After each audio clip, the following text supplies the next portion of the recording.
हे बच्चा लोग, हम डिस्कस कर रहे हैं जेई जेई में मैं आज आइसोमेरिज में स्टार्ट करने जा रहा हूँ। इससे पहले मैं आईयूपीएससी आईयूपीएससी एंड जीओसी डिस्कस कर चुका हूँ कंप्लीट, जिसमें सारे शिफ्ट के मैंने क्वेश्चंस कवर किए हैं। अब इसमें मैं आइसोमेरिज में स्टार्ट करने जा रहा हूँ, तो आइसोमेरिज में स्टार्ट करते हैं। फर्स्ट क्वेश्चन है हमारा, बोलता है highest enol content will be soon. ये सारी की सारी कीटो फॉर्म दे रखी हैं, कीटो फॉर्म दे रखी है। इसमें बोल रहा है कि हाईएस्ट इनॉल कंटेंट किस में होगा। तो हम सिंपल सा देखेंगे हाईएस्ट इनॉल कंटेंट में, जैसे मैं टोटोमराइजेशन सॉरी टोटोमराइजेशन जब करवाते हैं, तो अगर इसमें बी कंपाउंड को ले लूं तो क्या होता है, ये एसिडिक मीडियम में भी होती है और बेसिक मीडियम में भी होती है। तो जब मैं इसको बेसिक मीडियम में करवाऊंगा तो बेस डालूंगा तो ये दोनों इलेक्ट्रॉन विड्रॉइंग ग्रुप है। ये भी हाइड्रोजन एसिडिक, ये भी एसिडिक, ये भी एसिडिक, ये तीनों क्या है, एसिडिक हाइड्रोजन है। अब तीनों एसिडिक हाइड्रोजन है तो बेस क्या करेगा, यहाँ से भी यहाँ से भी हाइड्रोजन रिमूव करेगा, यहाँ से भी रिमूव करेगा, यहाँ से भी रिमूव करेगा। मैंने यहाँ दिखा रखा है। बेस ने क्या करा, इन तीनों जगह से हाइड्रोजन रिमूव कर दी, तो यहाँ क्या आ गया, एनाइन आ गया। अब ये एनाइन तीनों साइड में क्या कर रहा है, कॉन्जुगेशन कर रहा है, तीनों साइड में कॉन्जुगेशन कर रहा है।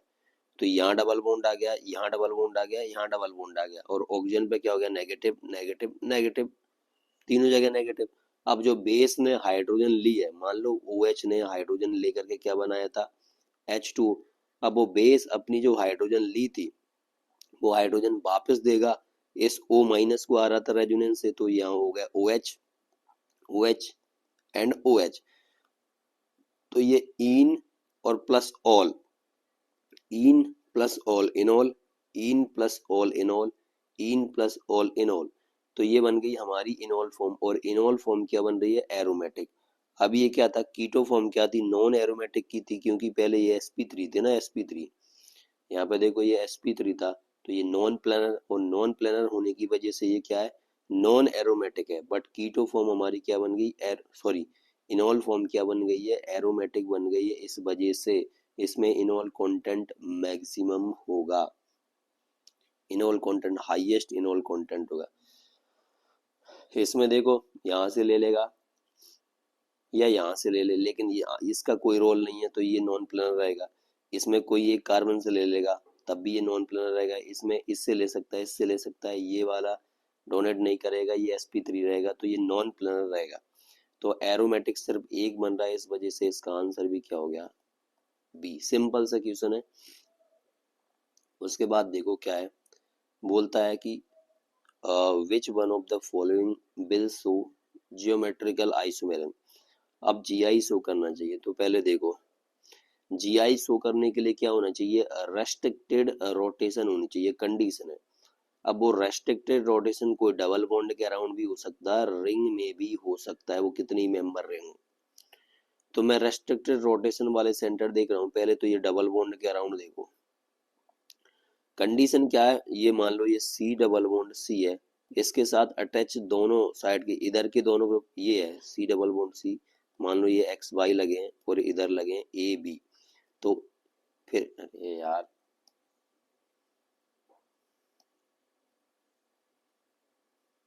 इसमें क्या, C डबल बॉन्ड C है, इधर लगे हैं XY और इधर लगे हैं AB। तो A not equal to B होना चाहिए और X not equal to Y होना चाहिए, ये GI की कंडीशन है। तो यहाँ देखो H और Br ये दोनों अलग अलग है, तो इधर तो फुलफिल हो रही है, बट इसको देखो, ये वाला ग्रुप में ऐसे आ रहा हूँ और ये वाला ग्रुप में ऐसे आ रहा हूँ, तो ये सेम ही है। तो इस वाले सेंटर से या इस वाले कार्बन से अटैच ये दोनों ग्रुप क्या है, सेम है, इस वजह से ये जीआई शो नहीं कर रहा। फिर मैं इसकी बात करने जाऊं तो इसमें क्या है, एक मिनट, जस्ट अ मिनट।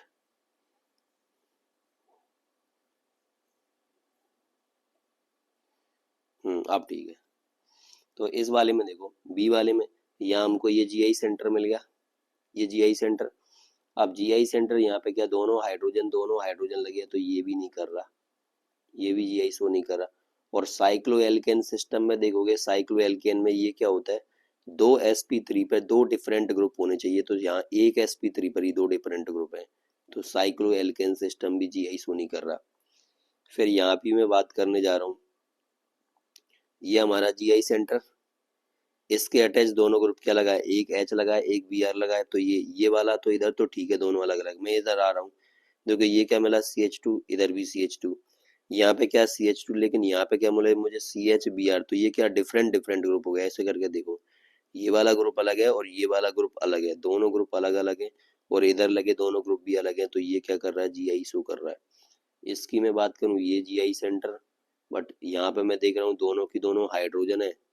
ये देखो, इसमें तो ये वाला ग्रुप भी सेम था, ये भी सेम था, और इधर के दोनों भी सेम है। तो ये भी जीआई शो नहीं कर रहा। तो आंसर क्या हो गया, सी। सॉरी। फिर देख रहे हैं हम, बोल रहा है number of geometrical isomer possible for the given structure is और आर। ये स्ट्रक्चर गिवन है, इसके लिए नंबर ऑफ जीआई बताने हैं कि कितने जीआई शो करेंगे। तो देखो, एक तो मुझे जीआई सेंटर ये मिल गया, ठीक है। अब मैं देख रहा हूँ ये मतलब जीआई सेंटर नहीं, ये मैं बोलूंगा ये रेस्ट्रिक्टेड रोटेशन यहाँ है। अब मैं चेक कर रहा हूँ ये जीआई सेंटर है या नहीं। इसके ये दोनों ग्रुप अलग अलग है, इधर देखो इधर इतना बड़ा लगा है और ये मिथाइल लगा है। तो ये तो जीआई शो कर रहा है, मीन्स ये जीआई सेंटर है। अब मैं एक रेस्ट्रिक्टेड रोटेशन मुझे यहाँ पे मिल रहा है, मैं इसको चेक करने जा रहा हूँ। यहाँ देखो, एक ये बहुत बहुत सही है, यहाँ तो एक मिथाइल लगा है, इधर एक कुछ नहीं बोल रहा, तो क्या लगा है, हाइड्रोजन। मीन्स इधर तो दोनों दोनों की दोनों ग्रुप अलग है, बट इधर मैं चेक कर रहा हूँ, इसको देखो, इधर क्या मिल रहा है CH2, यहाँ भी CH2। उसके बाद क्या मिल रहा है, डबल बॉन्ड जिसपे एक पे मिथाइल लगा है और एक हाइड्रोजन ड्यूटेरियम। इधर भी देखो, यहाँ डबल बॉन्ड जिसपे एक मिथाइल लगा है और दूसरे कार्बन पे हाइड्रोजन ड्यूटेरियम। तो ये पूरा ग्रुप और ये पूरा ग्रुप सेम है, इस वजह से ये सेंटर जीआई शो नहीं कर रहा। एग्जैक्टली सेम है, देखो थोड़ा टेढ़ा करके लिख रखा है, ये वाला ग्रुप और ये वाला ग्रुप दोनों एग्जैक्टली सेम है, इस वजह से ये सेंटर जीआई शो नहीं कर रहा। फिर मैं अगेन इसकी बात करने जा रहा हूँ, तो यहाँ पे इधर क्या लगा है, एक मिथाइल ग्रुप लगा है और एक इतना सारा बड़ा ग्रुप लगा है। तो ये दोनों ग्रुप अलग अलग है, और यहाँ भी इस कार्बन के साथ भी एक हाइड्रोजन है और एक ड्यूटेरियम है, ये दोनों ग्रुप भी अलग अलग है। तो ये भी जीआई सेंटर है, ये भी जीआई सेंटर है, बट ये जीआई सेंटर नहीं है। तो नंबर ऑफ जीआई सेंटर कितने हो गए, 2। तो जियोमेट्रिकल आइसोमर का फॉर्मूला अनसिमेट्रिकल एल्कीन के केस में क्या हो गया, 2 टू पावर n होता है। n क्या होता है, जीआई सेंटर। तो जीआई सेंटर कितने हैं, 2। तो 2 टू पावर 2 इक्वल टू क्या हो गया, 4। यहाँ 2 टू पावर n है और यहाँ 2 टू पावर 2 इक्वल टू 4। तो आंसर कितना हो गया, 4। सिंपल क्वेश्चन है, बट ये पहचानना आना चाहिए कि ये थोड़ा घुमा के लेकर रखे, ये दोनों और ये दोनों ग्रुप सेम है, इस वजह से ये हमारा जीआई सेंटर नहीं है, सिर्फ इसके अराउंड रेस्ट्रिक्टेड रोटेशन है। फिर मैं अगले की तरफ चल रहा हूँ, बोल रहा है ये क्वेश्चन अच्छा है, बोल रहा है the number of different chain isomer for C7H16। देखो C7H16 के लिए डिफरेंट चेन आइसोमर्स का नंबर बताना है, तो मीन्स तुमको सारे के सारे बना के देखने पड़ेंगे। तो सबसे पहले तो हम आइसोमर्स में क्या करते हैं, DU चेक करते हैं। मैं DU चेक कर रहा हूँ, डिग्री ऑफ अनसैचुरेशन। तो ये हमारा एल्केन है। अब एल्केन है तो उसमें डिग्री ऑफ अनसैचुरेशन नाम से पता चल रहा है कि कुछ भी अनसैचुरेशन नहीं होगा। अनसैचुरेशन का मतलब है पाई बॉन्ड, पाई बॉन्ड। तो C7H16 है, तो इसमें क्या होगा, ये तो एल्केन है, तो इसकी DU क्या हो गई, 0। अब देखो 7 कार्बन है, तो पहले मैंने 7 कार्बन की ये चेन बनाई, तो एक तो ये हो गया 7 कार्बन वाली। अब 7 में तो और कोई वेरिएशन पॉसिबल नहीं है। फिर इसके बाद मैं क्या करूँगा, 6 वाली बनाई मैंने सबसे, अब ये 6 वाली बनाई, बचा एक मिथाइल, मैंने इसको इस कार्बन पे लगा दिया, दूसरे पे, पहले पे लगाऊंगा तो यही बन जाता, दूसरे पे लगा दिया, एक वेरिएशन ये मिल गया। अब मैं अगले में क्या कर रहा हूँ, मैं यहाँ तीसरे पे भी लगा सकता हूँ, ये मैंने तीसरे पे लगा दिया। अगर देखो मैं चौथे पे लगाऊंगा तो ये इधर से नंबरिंग करूंगा तो ये तीसरे वाला ही बन जाएगा। तो 6 वाले में सिर्फ ये 2 ही वेरिएशन पॉसिबल होंगे। उसके बाद देखो मैं 5 कार्बन की ले रहा हूँ, प्रिंसिपल यहाँ 7 की थी, यहाँ 6 की ली, अब मैं 5 की ले रहा हूँ, 1 2 3 4 5।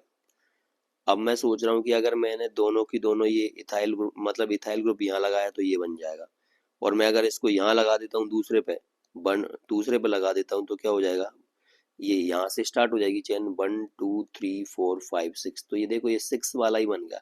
और 6 के तीसरे नंबर पे ये वाला और ये वाला सेम है, इसलिए हम इसको क्या डिफरेंट काउंट नहीं करेंगे, तो ये हमारा काउंट नहीं होगा।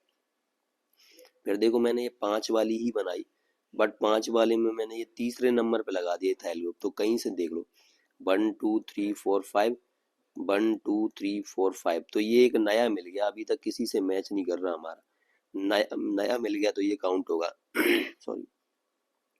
फिर मैंने ये 5 वाली ही बनाई, 2 मिथाइल ग्रुप मैंने एक साथ इस दूसरे कार्बन पे लगा दिए, तो एक नया मिल गया, ऊपर वाले से किसी से मैच नहीं होगा, करके देख लेना वाली। फिर मैंने क्या करी, ये 5 की ही बनाई और ये दोनों की दोनों मिथाइल ग्रुप ये तीसरे वाले पे लगा दी। अब तुम सोचो चौथे वाले पे लगाऊंगा तो यही वाला बन जाएगा ना, इधर से नंबरिंग स्टार्ट हो जाएगी, इसमें इधर से कर रहा था, तो ये 5 वाली में हमको 3 नए मिल गए। अब फिर क्या करूंगा, 5 वाली में मेरे पास एक और आइडिया, ये दोनों मिथाइल ग्रुप को मैंने एक साथ लगाया तो मैं उनको अलग अलग कार्बन पे भी तो लगा सकता हूँ। ये 5 वाली, इसको मैंने दूसरे और तीसरे पे लगा दिया, ये 5 वाली और इसको मैंने दूसरे और चौथे पर लगा दिया। अब 5 वाली में इससे ज्यादा कोई वेरिएशन पॉसिबल नहीं है, बना के देखना सेम ही बनेगा, कोई इनमें से रिपीट होगा। अब मैं 4 वाली में और ट्राई कर लेता हूँ, 1 2 3 4, 4 कार्बन की प्रिंसिपल चेन बनाई, 3 लगाने, और 3 नए कैसे लगाऊं, मैं 2 को एक साथ में लगा दूं और एक को यहाँ पे लगा दूं, तो ये एक और नया बन गया। तो टोटल कितने हो गए हमारे पास, 1 2 3 4 5 6 7 8 9, ये वाला नहीं है क्योंकि ये और ये सेम है इस वजह से, तो 9 हो गए। इसके अलावा और तुम बना के देखना, इनमें से ही कोई रिपीट होगा तो यही मैक्सिमम 9 बनेंगे इसके। तो बहुत अच्छा क्वेश्चन है, और वो भी इंटीजर में दे रखा है, इंटीजर में दे रखा है, मतलब बहुत शानदार क्वेश्चन, ऑप्शन होता तो एक बार फिर भी आइडिया लग जाता है। तो यहाँ पे तुम सारे बना के देखते जाओगे, पहले हायर मेंबर से स्टार्ट करो, या तुम हायर से ही स्टार्ट करो, 7 6 5 4 ट्राई करने, और कोई भी रिपीट नहीं होना चाहिए। तो बहुत बढ़िया क्वेश्चन है ये, 24 में पूछा हुआ है, इसका आंसर है 9। 24 के फिर मैं अगले की तरफ चल रहा हूँ। लिस्ट दे रखी है तुमको, लिस्ट 1 एंड लिस्ट 2, और मैच करना है लिस्ट को। लिस्ट 1 में क्या दे रखे हैं, पेयर ऑफ कंपाउंड्स दिए हैं, और लिस्ट 2 में आइसोमेरिज्म दिया है कि बताने कि ये पेयर ऑफ कंपाउंड कौन सी आइसोमेरिज्म शो कर रहे हैं। जैसे पहला क्या है, मैंने वो लिखा है एक एक को, नॉर्मल प्रोपानोल एंड आइसोप्रोपानोल, ये लिखा मैंने एक ही, ये नॉर्मल प्रोपानोल, नॉर्मल, और इसके 1 पोजीशन पे मैंने OH लगा दिया। नॉर्मल में क्या होता है, यही वैलेंसी फ्री होते हैं। आइसो, ये मैंने आइसो ग्रुप लगा दिया, ये आइसो प्रोपेनोल। तो देखो नंबरिंग की मैं बात करूं तो यहाँ से इसकी क्या हो गई, IUPAC में पता है कि 1 2 3 है, इसकी नंबरिंग करने जाऊं तो यहाँ से कर लो या यहाँ से कर लो, कोई फर्क नहीं पड़ता, मैंने कर दी 1 2 3 यहाँ से। तो प्रिंसिपल चेन 3 कार्बन की, प्रिंसिपल चेन 3 कार्बन की, बट OH की पोजीशन देखो, यहाँ पहले पे लगा है और यहाँ दूसरे पे लगा है, तो फंक्शनल ग्रुप की क्या हो गई, पोजीशन चेंज हो गई, तो ये कौन से है, पोजीशन आइसोमर। तो ए में कौन सा आ गया, थर्ड आ गया, ए में थर्ड हमारा 2 ऑप्शंस में दे रखा है, बाकी ये तो गलत हो गए। फिर बोल रहा है methoxy propane and ethoxy ethane, metamer दिख रहे हैं मुझे, ये लेके मैंने ये मेथोक्सी प्रोपेन और ये एथोक्सी इथेन, ये मेटामर है, मेटामर में शो करेंगे कैसे हैं, हम बोलते हैं कि ये पॉलीवैलेंट फंक्शनल ग्रुप, ये कौन सा बाईवैलेंट फंक्शनल ग्रुप है। मेटामेरिज्म की कंडीशन होती है कि ये जो पॉलीवैलेंट फंक्शनल ग्रुप है, उसके एक साइड लगा ग्रुप डिफरेंट हो जाए, कोई एक साइड लगा ग्रुप डिफरेंट हो जाए, या दोनों साइड लगे ग्रुप डिफरेंट हो जाए तो भी चलेगा, एक साइड में ही काम चल जाएगा, दोनों साइड वाले डिफरेंट होंगे तो बहुत बढ़िया। तो यहाँ देखो इसके तो दोनों साइड वाले डिफरेंट हो रहे हैं, यहाँ प्रोपिल लगा है, यहाँ इथाइल लगा है, यहाँ मिथाइल लगा है, और यहाँ इथाइल लगा है, तो इसके दोनों साइड के ग्रुप डिफरेंट हो गए, ये तो हो गया मेटामर। तो बी में आ जाएगा हमारा 1, और बी में 1 यहाँ भी है और यहाँ भी है, तो अभी तो देख चल रहे हैं दोनों बराबर। फिर बोल रहा है प्रोपानोन एंड प्रोपानेल, ये फंक्शन आएंगे, देखो कैसे आएंगे, ये प्रोपानोन मीन्स कीटोन और ये प्रोपानेल मीन्स एल्डिहाइड हो गया। तो यहाँ पे देखो ये अलग फंक्शन ग्रुप है और ये अलग फंक्शन ग्रुप है, तो ये क्या हो गया, फंक्शन ग्रुप आइसोमर। तो हमारा सी में कौन सा आ जाएगा, फोर्थ। सी में आ गया फोर्थ, यहाँ सी में 2 दे रखा, तो इसको दबाओ निकलो। मैं आगे भी बता देता हूँ, आंसर तो यही होगा, नियोपेंटेन एंड आइसोपेंटेन। ये मैंने बनाया नियोपेंटेन, ये मैंने बनाया आइसोपेंटेन। तो देखो नियोपेंटेन में क्या होगा, 1 2 3, 3 मेंबर की चेन है, इसमें 1 2 3 4, 4 मेंबर की चेन है, तो क्या हो गया, चेन आइसोमर हो गया। चेन आइसोमर, डी में क्या दे रखा है, चेन आइसोमर, डी में सेकंड। तो सिंपल सा क्वेश्चन है स्ट्रक्चरल आइसोमेरिज्म से। उसके बाद देखो बोल रहा है कि which of the following is metamer of the given compound x. ये कंपाउंड एक्स दे रखा है और बताना है कि इस एक्स का मेटामर कौन सा है। अब देखो मेटामर के लिए कंडीशन क्या है, हमारे पास पॉलीवैलेंट फंक्शन ग्रुप होना चाहिए। तो बिल्कुल ये क्या 2 डिग्री एमाइड दे रखा है। 2 डिग्री एमाइड मीन्स इसके साथ इधर भी कार्बन है इधर भी कार्बन है, इसलिए इसको क्या बोल रहे हैं, 2 डिग्री एमाइड। 2 डिग्री एमाइड है तो 2 डिग्री एमाइड क्या बाई वैलेंट फंक्शनल ग्रुप है, तो हमारा मेटामेरिज्म की कंडीशन फुलफिल कर रहा है एक। तो दूसरी इसकी कंडीशन क्या है कि इसके सराउंड वाली जैसे जो दोनों वैलेंसी में से कोई एक वैलेंसी या तो ये वाली वैलेंसी डिफरेंस हो जाए या ये वाली वैलेंसी डिफरेंट हो जाए। और अगर दोनों डिफरेंट हो रही हैं तो बहुत ही बढ़िया है, काम हमारा एक साइड की वैलेंसी डिफरेंट होने पर भी चल जाएगा। तो ध्यान से देखो यहाँ नाइट्रोजन के साथ क्या फिनाइल रिंग कनेक्ट है और यहाँ इस कार्बन सीओ ग्रुप के साथ क्या साइक्लोहेक्सेन वाली रिंग कनेक्ट है। तो देखो इसने तो क्या कर दिया, दोनों बेंजीन और दोनों बेंजीन, ये तो गलत हो गया क्योंकि हमारी आइसोमेरिज्म की पहली ही कंडीशन है कि मॉलिक्यूलर फॉर्मूला सेम होना चाहिए। यहाँ तो इसने कंपाउंड ही चेंज कर दिया, तो मॉलिक्यूलर फॉर्मूला चेंज होगा ही क्योंकि इसमें क्या होगा, इसमें एक्स्ट्रा हाइड्रोजन है, इसने हाइड्रोजन रिमूव करके पाई बॉन्ड बना दिया। यहाँ भी देखो ये नया अपनी साइड से CHO ग्रुप, ये फंक्शनल ग्रुप भी चेंज कर दिए। यहाँ कौन सा एमाइड है, इसने ये एमीन बना दिया, एल्डिहाइड बना दिया, ये भी गलत है। यहाँ देखो इसने फिर से फंक्शनल ग्रुप चेंज कर दिए। फंक्शन इसने क्या करा, ये एमाइड को तो सेम ही रखा बट ये भी साइक्लोहेक्सेन कर दिया, ये भी साइक्लोहेक्सेन कर दिया, बेंजीन गायब भी कर दिया, ये भी गलत है। अब इस वाले में देखो बिल्कुल ये 2 डिग्री एमाइड ही है, एक साइड इसके क्या लगा है, बेंजीन रिंग लगी है और दूसरी तरफ साइक्लोहेक्सेन रिंग लगी है। इसमें भी एक साइड बेंजीन रिंग थी और कहाँ गया, बेंजीन रिंग थी साइक्लोहेक्सेन। बट यहाँ देखो यहाँ कार्बन के साथ क्या कनेक्ट है, साइक्लोहेक्सेन रिंग कनेक्ट है। इसमें देखो कार्बन के साथ कौन कनेक्ट है, बेंजीन रिंग कनेक्ट है, तो इसके साथ ये कनेक्टिविटी डिफरेंट हो गई ना। यहाँ देखो नाइट्रोजन के साथ क्या कनेक्ट है, बेंजीन रिंग कनेक्ट है और इस वाले में नाइट्रोजन के साथ साइक्लोहेक्सेन रिंग कनेक्ट है। तो ये पॉलीवैलेंट फंक्शनल ग्रुप से क्या होगा, इसकी जो कनेक्टिविटी है ना वो डिफरेंट डिफरेंट हो गई, तो ये क्या है, मेटामर है। तो आंसर क्या हो गया, डी। सिंपल क्वेश्चन ये भी। उसके बाद बोल रहा है the total number of stereo isomer possible for the given compound. ये कंपाउंड गिवन है और तुमको ध्यान दो स्टीरियो आइसोमर पूछा है। अब स्टीरियो आइसोमर में हमारे ज्योमेट्रिकल आइसोमर भी आते हैं और ऑप्टिकल आइसोमर भी आते हैं, दोनों आते हैं।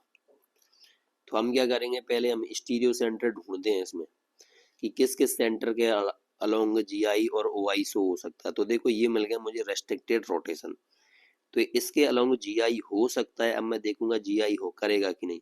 एक इधर क्या लगा है, एक मिथाइल लगा है और एक इधर लगा है ब्रोमीन, तो ये दोनों अलग अलग ग्रुप हो गए। इधर एक तो ये इतना बड़ा ग्रुप लगा है और एक क्या लगा है, हाइड्रोजन, तो ये भी अलग अलग ग्रुप हो गए। तो मीन्स ये GI शो करेगा। मैं इधर और देख लूं पहले, ये मुझे रेस्ट्रिक्टेड रोटेशन फिर से मिल गया, ये GI शो कर सकता है। ये ब्रोमीन है, ये मिथाइल है, अलग अलग, ये मिथाइल है और ये इतना बड़ा ग्रुप, ये दोनों भी अलग अलग।